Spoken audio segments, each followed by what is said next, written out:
बहुत पुराने समय से इंसान पंछियों को ऊंचा उड़ते देखते रहे हैं और खुद भी उड़ने की आजादी का अनुभव करने की ख्वाहिश रखते रहे हैं। पुराने मिथक और कहानियां जैसे कि ग्रीक कहानी इकारस और डेडलस की इसी चाहत के बारे में बताती है। हालांकि ये सिर्फ कहानियां थीं, लेकिन इन्होंने उड़ान के सपने को जिंदा रखा। 15वीं शताब्दी में लियोनार्डो दा विंची ने उड़ने वाली मशीनों के डिजाइन बनाए। उनके स्केच जैसे कि ऑर्निथॉप्टर और पैराशूट के उड़ान के सिद्धांतों की गहरी समझ को दर्शाते हैं, लेकिन ये सिर्फ कागज पर ही रहे, कभी असलियत में नहीं बने। उड़ान की खोज केवल एक सनक नहीं थी, ये सीमाओं को पार करने और अज्ञात का पता लगाने की एक बुनियादी मानवीय इच्छा का प्रतिनिधित्व करती थी। धरती से ऊपर उड़ने, गुरुत्वाकर्षण की सीमाओं को पार करने की क्षमता का यात्रा, संचार और ब्रह्मांड में हमारे स्थान की समझ पर गहरा प्रभाव पड़ा। इसी आकांक्षा ने सदियों से प्रयोग और नवाचार को बढ़ावा दिया। उड़ान का आकर्षण विज्ञान और इंजीनियरिंग के दायरे से आगे बढ़कर कलाकारों, लेखकों और सपने देखने वालों की कल्पनाओं को भी मोहित करता रहा।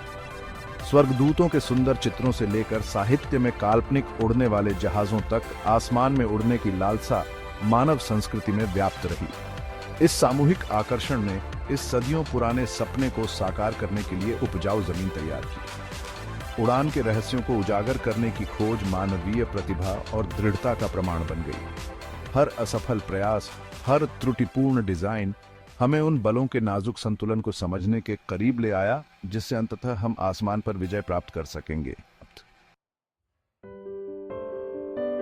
18वीं और 19वीं शताब्दी में वैज्ञानिक जांच पड़ताल में तेजी आई, जिससे अन्वेषकों ने उड़ान के सपने को हकीकत में बदलने की कोशिश की।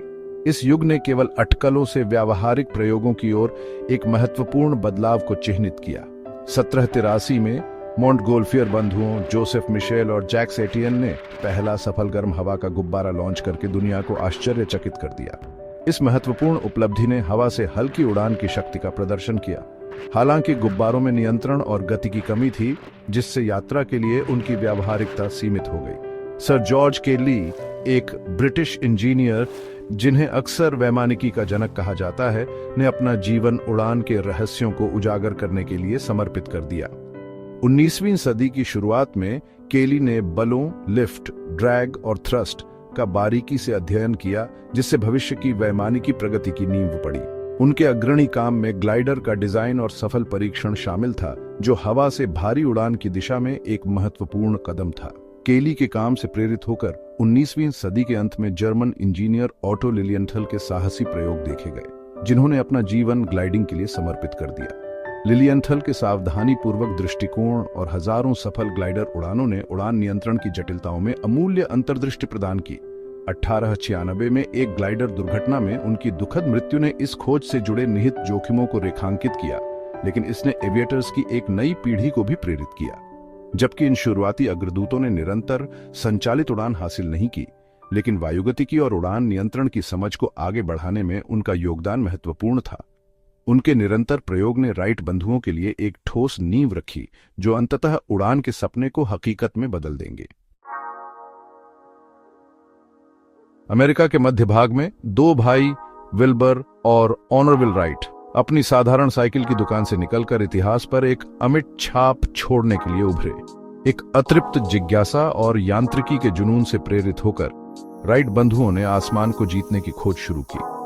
लिलियनथल के काम से प्रेरित होकर उन्होंने उड़ान के हर पहलू का बारीकी से अध्ययन किया। उन्होंने विभिन्न विंग डिजाइनों का परीक्षण करने के लिए एक पवन सुरंग का निर्माण किया और लिफ्ट और ड्रैग की शक्तियों का सावधानीपूर्वक विश्लेषण किया। राइट बंधु समझ गए थे कि निरंतर उड़ान प्राप्त करने के लिए नियंत्रण में महारत हासिल करना सबसे महत्वपूर्ण है।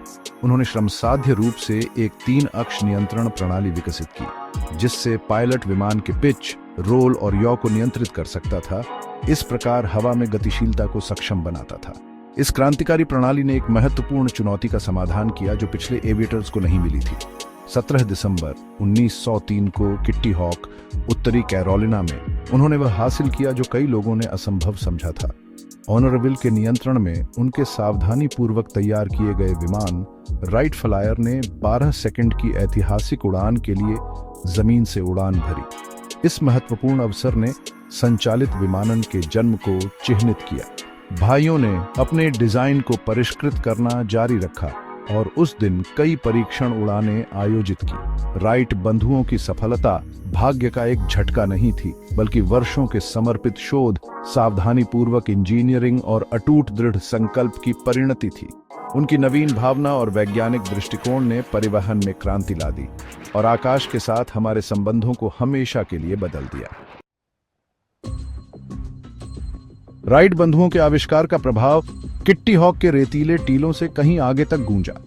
उनकी उपलब्धि ने विमानन के प्रति वैश्विक आकर्षण को प्रज्वलित किया, जिससे अभूतपूर्व नवाचार और प्रगति का युग शुरू हुआ। इसके बाद के दशकों में गति, ऊंचाई और सीमा के निरंतर प्रयास से प्रेरित होकर विमान प्रौद्योगिकी ने आश्चर्यजनक गति से प्रगति की। 20वीं सदी की शुरुआत में साहसी विमान चालकों का उदय हुआ, जिन्होंने उड़ान की सीमाओं को आगे बढ़ाया और अपने कारनामों से दुनिया को मोहित कर लिया। चार्ल्स लिंडबर्ग, अमेलिया ईयरहार्ट और बेसी कोलमैन जैसे व्यक्ति सांस्कृतिक प्रतीक बन गए, जो रोमांच और मानव क्षमता की भावना का प्रतीक हैं। इतिहास के पाठ्यक्रम को आकार देने में, विशेष रूप से संघर्ष के समय में, विमानन ने एक महत्वपूर्ण भूमिका निभाई। प्रथम विश्व युद्ध के दौरान विमान के सैन्य अनुप्रयोग दुखद रूप से स्पष्ट हो गए, जिससे तेज, अधिक गतिशील लड़ाकू विमानों और भारी बम वर्षकों का विकास हुआ। द्वितीय विश्व युद्ध ने इन प्रगति को और तेज कर दिया, जिसमें जेट इंजनों ने हवाई युद्ध में क्रांति ला दी। युद्ध के बाद के युग में व्यावसायिक विमानन का उदय हुआ, जिससे आम लोगों के लिए हवाई यात्रा सुलभ हो गई और इस प्रक्रिया में दुनिया सिकुड़ गई। आज विमानन हमारी वैश्वीकृत दुनिया का एक अभिन्न अंग है, जो विशाल दूरी पर लोगों, संस्कृतियों और अर्थव्यवस्थाओं को जोड़ता है। सुपरसोनिक जेट से लेकर मानव रहित हवाई वाहनों तक, राइट बंधुओं की विरासत जीवित है, जो एरोस्पेस इंजीनियरिंग और अन्वेषण में निरंतर नवाचार को प्रेरित करती है। जैसे जैसे हम 21वीं सदी में आगे बढ़ रहे हैं, उड़ान का सपना विकसित हो रहा है।